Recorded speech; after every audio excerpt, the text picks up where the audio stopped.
Good morning. This is Storm Warden coming at you today with another video. Today we're going to talk about the tropics, and we're going to talk about this new area of interest that was just marked by the National Hurricane Center.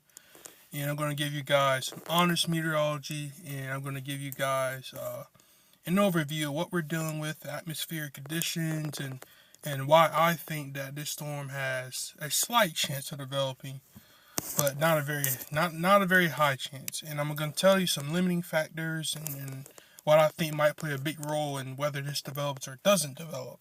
Um, if you've been liking my weather content, please subscribe. Um, I am the Storm Warden, so I will always give you updates. I will be making daily updates. I'll have a video uploaded at 12 p.m. every single day, and I will make sure I'm keeping you guys weather aware all across the country, and especially here in the Carolinas, as I am home to the Raleigh area. So, without further ado, let's get into this video. So, I'm going to start by showing you this area of interest that was just marked by the National Hurricane Center. So whenever you see a meteorologist or someone say, "Oh, there's an AOI out in the Atlantic," AOI stands for area of interest. So that yellow area that you see marked right there in the Atlantic, that is an area of interest that was just marked at a 20% chance. So there is a slight chance of development, very gradual, very slow development. Now, I'm going to start by showing you the GEFS ensemble members. So, we're going to get into this. We're going to get into the meat of all this. So, starting with this, as we go forward with time, we're going to notice that little area that was marked. And I want to tell you, models have been back and forth with development of these systems. So, be aware of that. Now, this thing is moving very slow.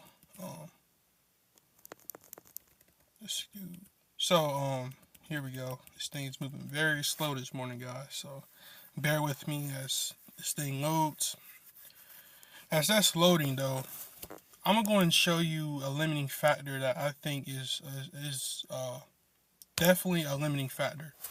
Look at all this dry air that we're seeing out here in the Atlantic. Look at all this dry air, right? From here, look at all that dry air. And look out, and it's all spreading down into that MDR region. And remember, the MDR is this entire region right down here. This is where that MDR, roughly right around here. I probably didn't draw the best circle, but roughly in this area is where that main development region is at. And you have a bunch of dry air spilling into the main development region, which is a big factor into does this storm even develop. Because if you have tons of dry air like what we're seeing right here, you're not going to get any thunderstorms to develop. And so if you can't get any thunderstorms to develop, you're not going to get a center of circulation. Hence why models have been back and forth, such as the GFS model. So let's see, has this loaded up for me yet, because I have some technical difficulties this morning, but we'll get through this. Okay, so notice how there's really not a lot of members showing up in the GFS ensembles.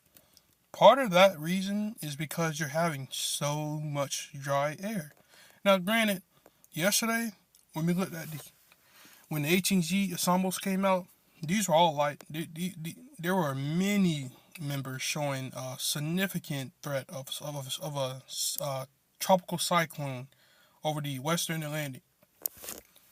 However, overnight, models have certainly dropped the potential for a more significant system developing. And part of that is because of what I just showed you.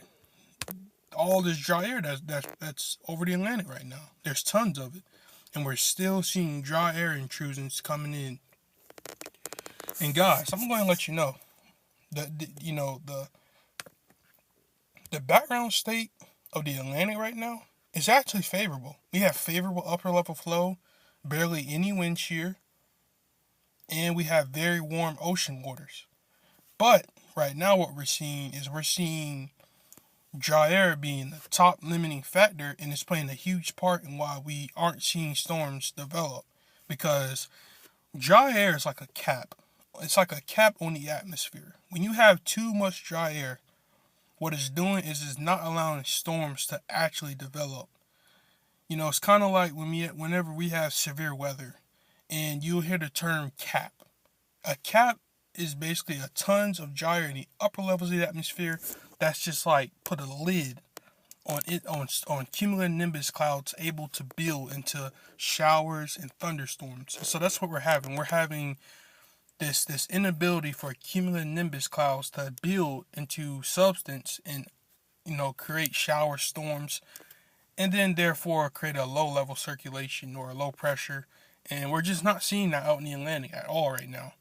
And I'm very skeptical of this system actually developing for that exact reason, because we're not seeing no moisture in the Atlantic right now.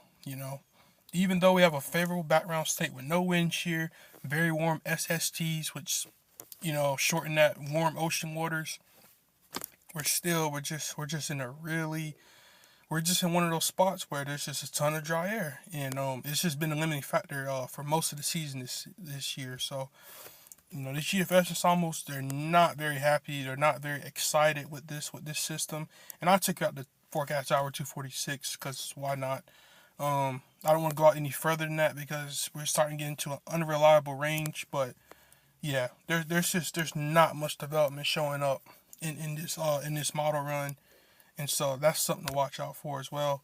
Here's the EPS ensembles. Now these ensembles, and again, bear with me, the connection today is a little bit poor.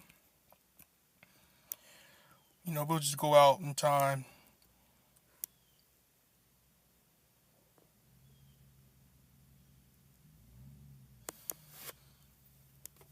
And here we have the EPS ensembles. They also are very now they're a lot more energetic with this system, but overall the EPS ensembles have been fairly consistent, and they're a lot more energetic than the GFS ensembles.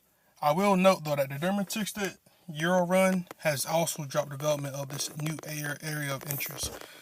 Right now, models are going to be back and forth because we don't have any center circulation. Whenever we don't have a low level circulation, models are going to be very, very back and forth with showing development. I also want to show you the Euro model, which again shows a ton of dry air, just like the GFS model. Both models agree that there's tons of dry air, and they also agree that dry air really isn't going to go anywhere. So if we continue to see these dry air punches, these dry air intrusions like what we're seeing right here, we're going to continue to see a cap on development here in the Atlantic. So right now, I'm favoring no development of the system unless we can get storms to form. And I'm telling you right now, here's a caveat to what I just said and everything that I've been saying. I'm going to draw this little circle right here because I want you guys to see. So if we can get a system that sneaks in this area right over here, right near the Bahamas, I'm telling you right now, all bets are off because this is a favorable area of the Atlantic right now. And most models show that once this storm gets in the Western Atlantic, if a circulation does form, it's going to intensify. Now I can't say rapidly intensify RI because that's more of a short-term forecast thing. Medium term, you can't really forecast that out without a center circulation. But this is a very favorable part of the Atlantic. It's just the question mark right now is, will we get thunderstorms to develop? Will we get a low-level circulation? If possible, we could be looking at a tropical cyclone coming towards the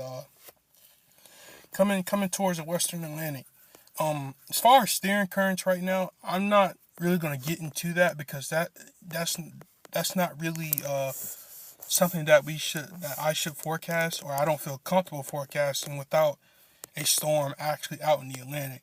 But what I will tell you is that based on some of the guidance I've seen as far as our steering currents, it looks like we're going to be in one of those situations where we'll have a high to our north, but we'll probably still have an escape route out to sea. So right now, currently, just based off the guidance I've seen as far as steering currents, if something was to form out the Atlantic right now, I would probably favor it going out to sea. Now, granted, we could, things can change, you know, but overall, my thoughts on this system forming, I'm very skeptical right now. There's still a ton of dry air out there right now, and hence the why it's only a 20% chance of development right now. But the caveat could certainly be that this storm does form a low circulation. It creates a moisture bubble, and we do get a system that moves towards the western Atlantic. But right now, currently, that just isn't a huge threat. So I'm gonna go back and show you this area one more time.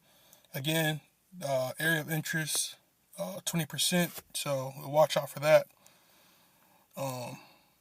This is a chance cyclone formation in the next 7 days. So that's it for today, guys. That's my update for today. I'll keep you guys informed and updated on this.